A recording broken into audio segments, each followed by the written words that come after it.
Hello and welcome to Sound Strategic. I'm Maya Nouwens. In today's episode, we're taking a look at the intersection between technology and security in urban landscapes. Over half of the world's population lives in cities, and new technologies like smart cities or surveillance tech have increasingly been leveraged to make life in cities safer and more efficient. Part of this equation is leveraging technology to combat crime and terrorism, to respond to natural disasters, or to improve the quality of life of citizens. New technologies are also starting to play a role in the political landscapes of cities by connecting people in greater ways in protest movements, for example. But technologies can also be leveraged to other ends, to suppress protesters and to restrict freedom of speech. And there are some questions as to whether technologies, like smart cities, really do impact on, say, tackling urban crime. So, how does technology impact urban security and the democratic landscapes of cities?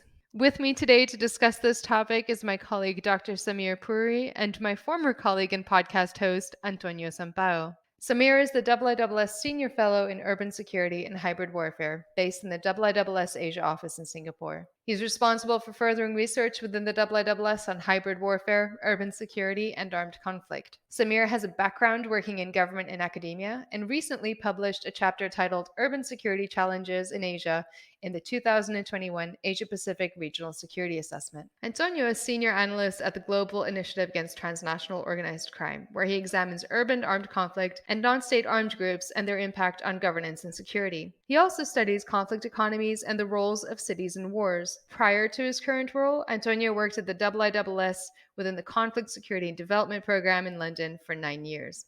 Antonio and Samir, welcome back onto the show. Thank you very much for having us, Maya. Thanks, Maya. Good to be back.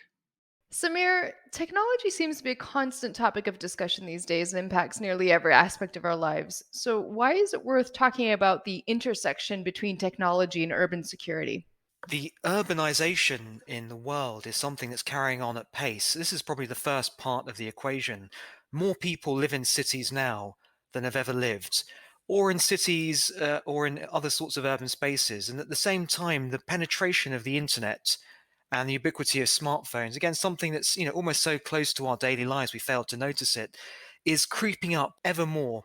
And this is perhaps more pronounced in regions of the world in which rural to urban transitions and technology penetration have actually had quite a longer journey to make in a shorter space of time. And as we'll talk about a little bit later on, the region I'm focusing on, the Asia Pacific, these two trends of urbanization and internet penetration are really pronounced.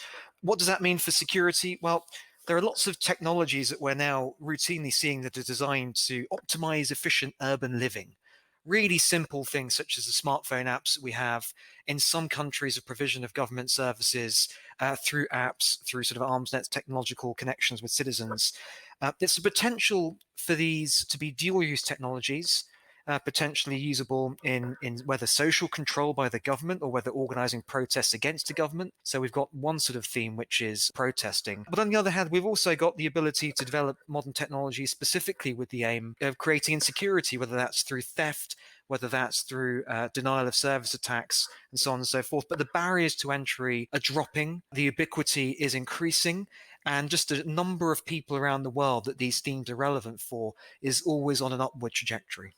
Antonio, is what Samir just outlined limited to megacities of Asia, or do we also see similar trends in other parts of the world? It's definitely not restricted to Asia, and in fact, it has really become a global concern. This is often linked with China's sort of Belt and Road initiative and the aggressive unveiling of the smart cities and safe cities packages that come accompanied with it. The concerns around them, the most controversial aspects of these marriage of technology and urban security come really in countries where the political system is not democratic or is not as trusted by its citizens as in more fully democratic countries in the West especially. So, for instance, in Africa, Uganda, for instance, has been a particular nexus, a particular hub of concerns because of allegations and investigations by the Wall Street Journal in 2019 that the country had used technology from Huawei to spy on a political opponent of the president, a popular singer, actually, who was also a presidential candidate. And in 2020, protests against president's attempt to stay in power. There was another are media reports about the use of such like surveillance and camera technologies to mark and track protesters who had participated in that. And in fact, in many developed countries, this is also controversial with the Black Lives Matter protests and movement in the United States, discussions around the bias and the deployment of these technologies in areas of that are majority Black. This has been a real debate, and many supporters of the technology, of the benefits of using this technology or surveillance and AI-enabled sort of technologies in cities, even they sometimes recognize that as of now, the technology has some bias, and in some cases, a lot of bias towards communities that have, historically been affected by police violence or more police sort of presence in their areas, and have been arrested and incarcerated more. It is difficult to disentangle these technocratic sort of debates from the societal divisions and controversies. That's really interesting. Maybe before we move on, I was wondering whether one of you could explain to our listeners what is the difference between a smart city and a safe city project. Antonio, you mentioned it already, but I think it might be useful to unpack what that actually is and what it includes. The first thing to say is that these terms tend to be highly marketing jargon. It's really not a political or a social concept that comes from, sociology, or it really is, it originates from a commercial point of view, from companies and countries that, with good intentions, sometimes, with dubious intentions, but of providing a package of services. And there is an enormous demand for this type of thing because there are thousands of municipalities out there in the world, many of which with problems of crime and terrorism. This type of technology really speaks to them. But the term smart city usually refers to a city or a package of services that connect urban services and functions such as traffic lights and buildings and the management of even sewage and street lights and the basic elements of street life connected in a way that is more efficiently connected to the urban municipality, to the urban government.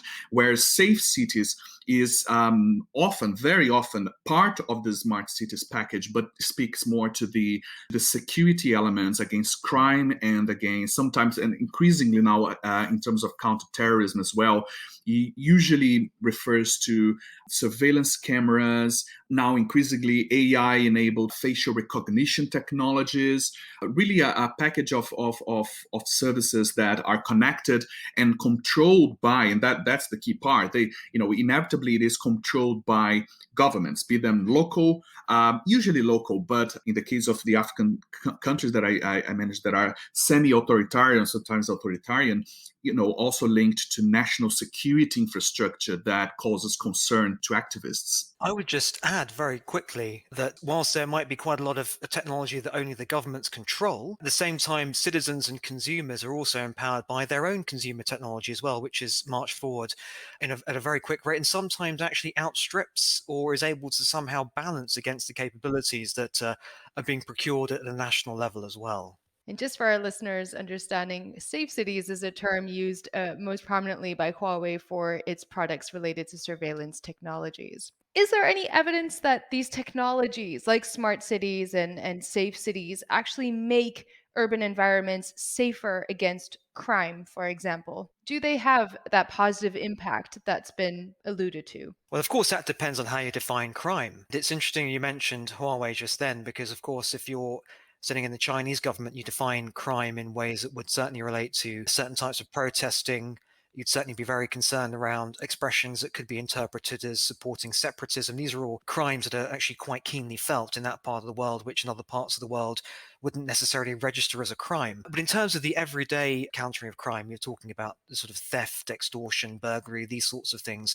Well, to the extent that police force or local authorities have got access to more tightly knit together CCTV services, or they have greater eavesdropping ability, whatever it is that they're empowered with.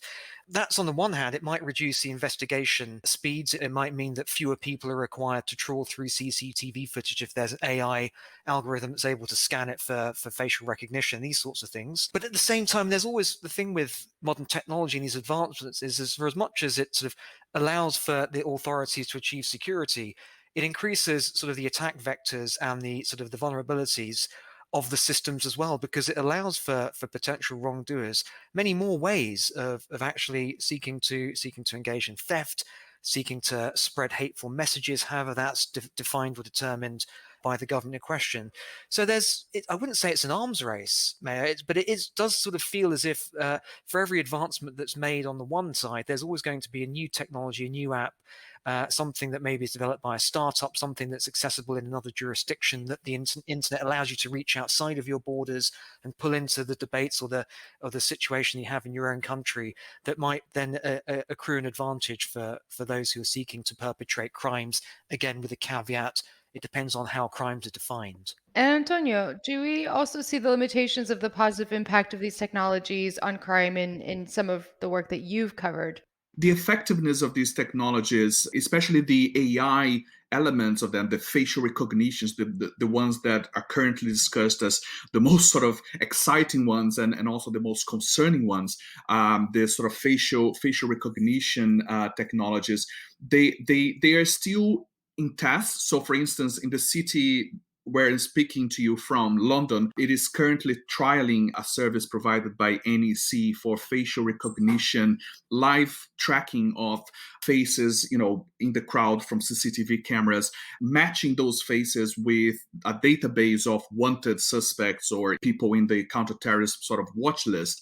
In fact, some of the articles that have come out citing some of the activists and experts that are following this process, the evidence is that it has not been very successful. The success rate is not very impressive so far, but it might be because it is still in trial and it might not be calibrated to the types of sort of ethnicities. There were some concerns also in the US that some facial recognition technology was not very efficient in tracking people with Black ethnicities. There are all these differences, and that allows the defendants of this technology to say, no, this is being corrected and is still in trial phase. The potential is that it might help people in the police and also in the criminal justice system to make better decisions. So, for instance, in the US, predictive technology that follows data according to locations and profile of people helps the criminal justice system,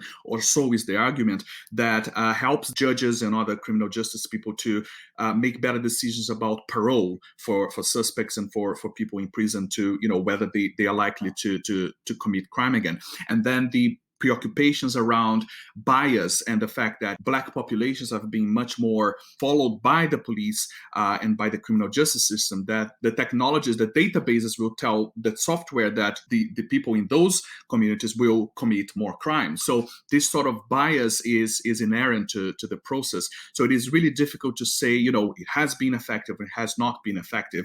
I guess it's a matter of taking extreme caution towards the sort of human bias that get into the system. But here we're talking about developed nations. But what about emerging economies or developing economies where the judiciary might not be as strong, where law enforcement might not be as connected or as organized? I mean, what about all the other elements around technology? How do they make a difference to whether this technology is used for a certain intent or successful for a certain purpose or not? The promises of these technologies, of safe cities technologies, they are greater at the areas I think I could describe as sort of petty crimes, such as car theft, robberies, the whole concept of clustering crime into areas and following location-based crime. So a database telling the police that this particular area has been afflicted by crime, by a certain type of crime that has been rising. The occurrences of car theft in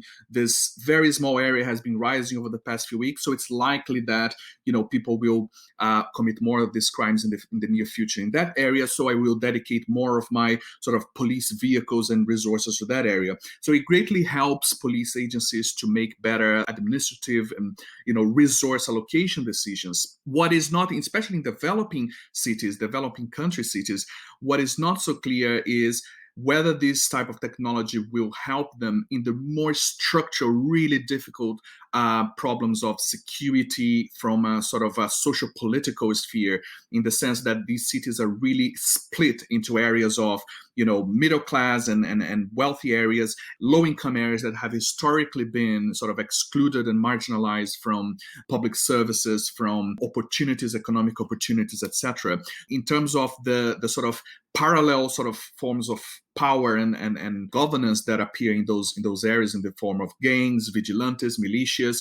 The case of Latin America, for instance, in the case of Rio, some smart city technologies were implemented in connection to the Olympic Games, really has done nothing to help the historical sort of divisions that affect the cities, and the fact that gangs effectively control some aspects of life in the favelas. So these social rifts, it is not clear at all how smart cities, safe cities solutions might help with that. Samir, you mentioned that technologies like smart cities also increase threat vectors. So, do you think that the increasing digital connectivity of urban environments through the Internet of Things also poses new threats to cities like cyberattacks, thus potentially making urban environments more vulnerable to new forms of insecurity? By way of answering that question, Mayor, as an interesting counterpoint to Antonio, I'm sitting in Singapore, the IISS Asia office, and Singapore often tops the smart cities index lists as being, just in terms of civilian and sort of citizen technology, as being one of the most densely interconnected urban spaces that there is on the face of the planet, which is perhaps no surprise if you've ever visited Singapore. It is, of course, a city-state. It doesn't have large rural areas to connect to. The COVID-19 pandemic has certainly accelerated the association between urban development and smart city connectivity.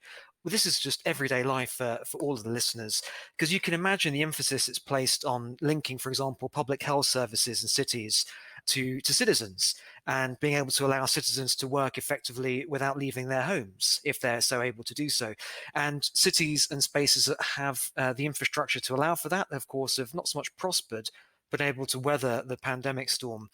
Now, the sort of vulnerabilities to all of this, in some respects, this is still a story that's developing as history unfolds, because, I mean, the internet is still astonishingly new.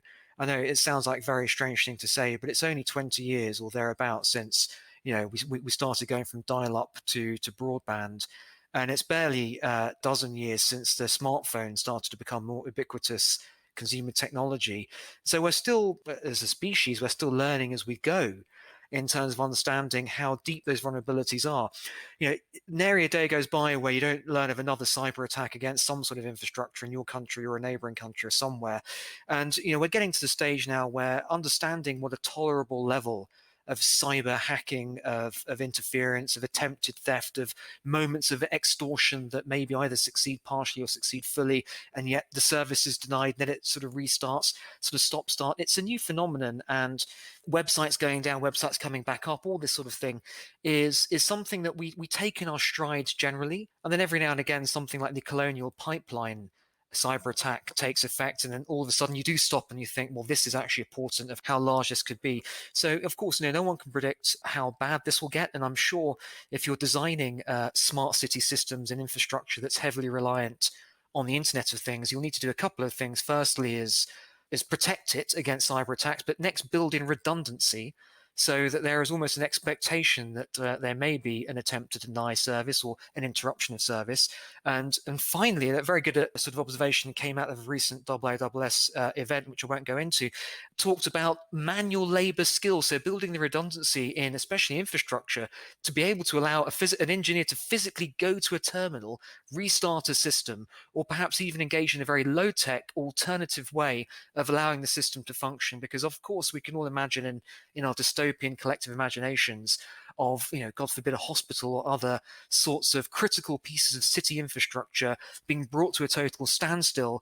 And because everyone's of such a new generation that they don't even remember how to go back to paper records, they don't remember how to wind the hand crank, metaphorically, to get things back up and running. It just isn't possible. But that's a curious bifurcation, almost from the highest end of technological accomplishment, almost back to the lowest end of sort of rudimentary elbow grease, just get things going again in the most rudimentary way. You're listening to Sound Strategic, and I'm joined today by Samir Puri and Antônio Sampaio to discuss how emerging technologies have impacted the security landscapes of urban environments. Samir, you recently wrote a IISS strategic comment article on the changing landscape of pro-democracy protesters in Asia. How have protest movements in Asia leveraged technology, and has it made protesting in Asian cities easier?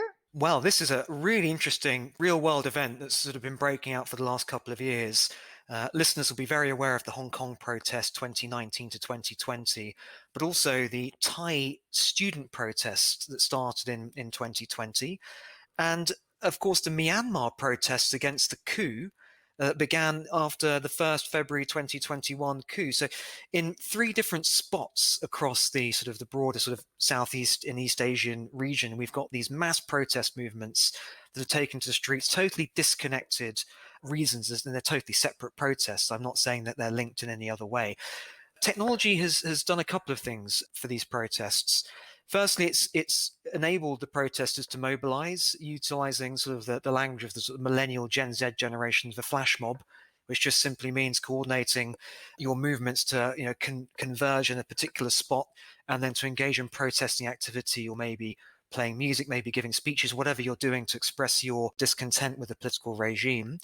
And this isn't new necessarily. Thinking back across the sort of the history of the smartphone, 2009 in Iran, the Green Movement, 2011, the Arab Spring, also 2011, the Occupy Wall Street movement. All that sort of, I think, immediately showed the world the mobilization power of the internet, of social media in particular, and Facebook. But it's 12 years and things have moved on, and some of the young people protesting in East and Southeast Asia, in the countries I mentioned, they won't remember the Arab Spring. They were probably 7 or 8 years old. They're now 18, 19.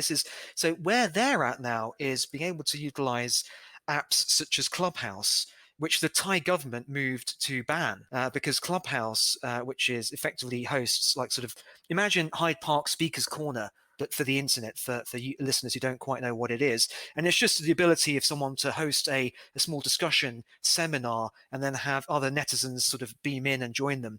But some Thai dissidents from sort of exiled, living outside, one living in Japan, in fact, assembled a Clubhouse event for these student protesters who were protesting against the influence of the military in Thai politics and sort of the widely publicized hedonism of the king who took power in 2016.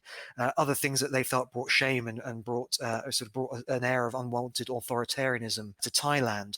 So that's just one quick example. But just to round off, I think something that's really striking is just the figures on internet penetration, social media usage. And this is, I think, quite striking, because when you see these over the years, they just go up and up and up. And now in Hong Kong, 92% of citizens have got regular access to the internet.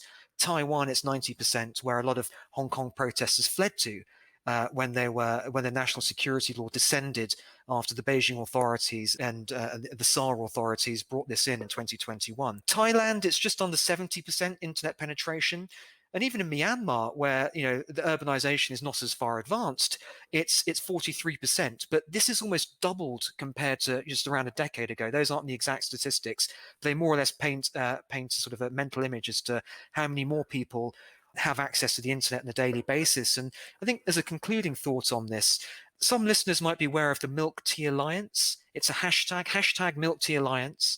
And the hashtag was created by Twitter in response to protesters from Hong Kong, Myanmar, some exiled protesters in Taiwan, and certainly Thailand as well, to use this hashtag to create a sense of online solidarity around this very loose notion of agitating against authoritarian rule. Does it really have any effect on the ground? Not really, but it does change the challenge for authoritarian governments, which is, well, you can extinguish the protests in the streets, and then, God forbid, in Myanmar, you can shoot and kill protesters in the most brutal of fashion, but you can't extinguish the embers of discontent as they continue to sort of smolder online. And, this is unprecedented, even sort of 10, 15 years ago, as a way of keeping protest movements going. But of course, presumably, if protesters can use apps and technologies to organize themselves, the institutions and governments that they're protesting against can similarly use these technologies for the benefit of cracking down on these protests. And that's something, of course, that we saw as early as 2009 with regards to the Green Movement in Iran. So, how do you see the tools of local oppression having to keep up? That's, of course, the yin to the yang in this argument is the response. And a couple of very interesting examples, one from the Hong Kong protests and then one from Thailand, to answer this question. Hong Kong, the authorities realized that, of course, so many of the apps that were being used by the protesters were not indigenous to Hong Kong or China. They were designed and proliferated by tech companies from abroad. And one in particular, HK Live Map, was apparently very useful to try to plot the physical movements of the police juxtaposed with the protesters, again assembling sort of as flash mobs, or maybe standing Occupy style protests in a city centre. Apple, interestingly, ended up responding to the downloading of HK Live Map onto Apple sort of devices by banning it from their app store. Now, that meant that you could still download it onto Android devices, but Tim Cook issued a memo internally to Apple colleagues, which was then publicized in the LA Times, I think, in which he said that, well, we're taking this off our app store because we understand it's being used to target and to physically assault police in Hong Kong.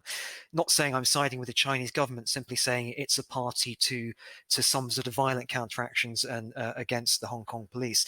Very interesting, but that just is a microcosm illustration. If there is a protest in a country, it may have to reach outside of its jurisdiction to ask the tech companies to either remove access or to limit access. It may not necessarily be able to do it so effectively inside its own jurisdiction, unless it has a very strong ability to control the internet.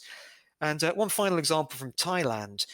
There, the authorities were very slow, I think, to get into 21st century thinking. They were still trying to reach out to the protesters by assembling town hall style sessions. So these are not violent protests as they have been in Hong Kong, and certainly as they have been in Myanmar. They've certainly been very passionate, but we haven't seen that sort of violence in Thailand. So there's still the ability to go out, have a dialogue with the students. But this is so old-fashioned. I think for an 18, 19-year-old today, having someone with the military badge coming out and asking you what's your grievance isn't really what you want. What you want is a real-time ability to convey that in real-time short responses. The Thai military, as was exposed by Reuters, was then caught in a very sort of cat-handed way of starting Twitter accounts, hundreds of Twitter accounts assigned to different Thai military sort of psyops units to try to propagate pro-royalist messages. But the impression one gets from the way this was reported and exposed, and indeed reported by the Thai protesters, is that the Thai authorities really weren't in the 21st century. They're very much playing catch up, and perhaps it's an older demographically and a more hierarchical sort of structure. But this is all in flux, and one would expect that the tools of repression will move as fast in their own direction as the tools of self-expression and of street protests. And really, this is one of the battlegrounds of sort of protesting and sort of authoritarianism for this generation going forward. The concerns around these technologies and surveillance are indeed stronger and perhaps more relevant in authoritarian or semi-authoritarian countries that we've covered, in China, in Africa. These technologies, this package of technologies, their repercussions for social liberties include even some of the largest, most prominent democracies in the world. So, for instance, in the US, during the Black Lives Matter protests, this sort of surveillance and violation of privacy in terms of protests was present even in the US. And sometimes not due to political interference, but solely due to the inherent sort of violations of privacy in the systems that we've discussed. So, for instance, in the US, many police agencies and municipalities have something called predictive policing technologies. So, as I said before, they analyze areas in terms of, this area has been affected by more crimes, then we should be vigilant about the area. Or sometimes individuals who have past involvements with the police or past, cases of drunkenness or something like that. And in the Black Lives Protest movement, because many protesters were arrested and, fired by the police, now these predictive policing systems, we believe that they are more prone to commit crimes, and they are, going to get into the mapping of that sort of crime software more often because of that. Many campaigners, many agencies and charities that are campaigning against this type of technology, they cite that as a way of saying that in democratic countries there is no way of really achieving a purely technocratic and efficient way of these crime mapping situations and technologies, because they have an inherent bias, and they reflect the inequalities that exist in our societies. And the case of the Black Lives Matter is an example in which, there is a social tension, a social conflict in a certain area, and that spills over, and there is no way of telling the software that, or at least currently there is no way of telling them that, look, this is sort of an exception, or is a profoundly divisive issue, and we need to handle it more carefully. Samir, the million-dollar question, of course, is whether the source of this technology matters. Does it matter who designs it, who manufactures it, and who sells it? And it wouldn't be a surprise, of course, to our audience that this is a poorly veiled question about the role of Chinese technology in all of this, and whether it matters that smart cities or safe cities are manufactured by Chinese companies. Yeah, and I'd also add, we're recording this and having this conversation not long after the NSO revelations around the diffusion of eavesdropping software. So there are quite a few different sources. I'd say from my perspective, in terms of urban security, urban unrest, protests, suppression, all these sorts of themes, I'd say it's not necessarily only who provides the software and the technology. It's also whether the country seals its internet and its technology away from sort of externally produced softwares and technologies as well. And this sort of decoupling of technological procurement is one of the most interesting themes. Certainly, we've seen it in the national security realm, where in Western countries, and certainly the Americans have pushed for no use of Huawei or Chinese technology in defense infrastructure, and they've pushed that as a sort of a request to their allies. Some have abided by it, others have not. But at a more mundane sort of civilian citizen level, I think there's actually there's almost going to be no way of stopping people from having apps and technologies that have got their roots in foreign technology companies and not really be able to seal it off. So I think when it comes down to sort of enforcing societal control, the extent to which you actually do prevent the acquisition of technologies, even consumer technologies from abroad, it might actually be one of the decisive factors. Don't rule out a future in which buy local technology becomes a widely seen consumer banner. I still remember things like buy British beef in a very different sort of mundane sort of thing, but buy local technology because it's safer could well be something that consumers start to see in years and decades to come. I'm thinking here of the geopolitical complications that start at a local level, and this trend towards safe cities and smart cities really gives municipalities a say or a role in national security that they've never really had. So, for instance, we see in African cities and in many European cities even, that Huawei and other Chinese companies that have really been at the forefront technologically and commercially of these surveillance technologies and softwares, that cities, start using them because they are, more efficient. They've been in the market for longer. They have better track record, etc., for really technical purposes. And they do come with some technocratic promises of more efficient, safer. They talk about crime and terrorism. That it's not really about political surveillance. So they adopt them through the sort of technical track records in terms of fighting crime, tracking crime, etc. However, when these geopolitical tensions, especially involving China and Western countries, really have scaled up over the past few years, what are the implications of really having cities adopting lots and lots and building their safe cities mechanisms interwoven with Chinese technology and Chinese providers, whereas their national governments are trying to, prepare themselves and sort of design the national security away from China, or sometimes even in opposition to China.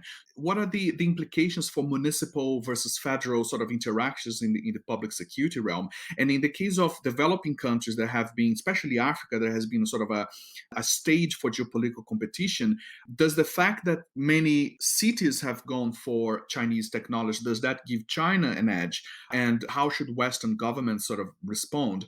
And I'm going to give my 5 cents sort of take on that. I think that the advantage for the West, from what I see, is that it comes with better promises of transparency and linkage to democratic governments. And I think the more that Western countries, democratic countries, do that at home in terms of the Black Lives Matter protests and all that surveillance, and tackle those lack of transparency that we've been discussing with these technologies, the better that these governments will be in terms of competing with China for these safer cities sort of mechanisms. We at the IISS are currently working on China Connect, a project to map China's global digital investments and projects, including safe cities and smart cities. And the thing that you mentioned, Antonio, about a policy disconnect between various levels of government and how to deal with foreign technologies is something that is reflected in the data that we've collected. But I'm afraid we've run out of time and there's much more to discuss. So I want to thank you both for coming on the show, and I look forward to continuing this conversation with both of you in the future. Thank you. Well, thanks very much for having us. Thank you. And thank you all for listening. We hope you enjoyed the episode. Please do follow, rate, and subscribe to Sound Strategic wherever you listen to your favorite podcasts to keep up to date with all the latest episodes. And for more in-depth analysis of the key international security and defense issues from around the world, be sure to follow the IISS on Twitter, LinkedIn, or visit the IISS website. Thank you and see you next time.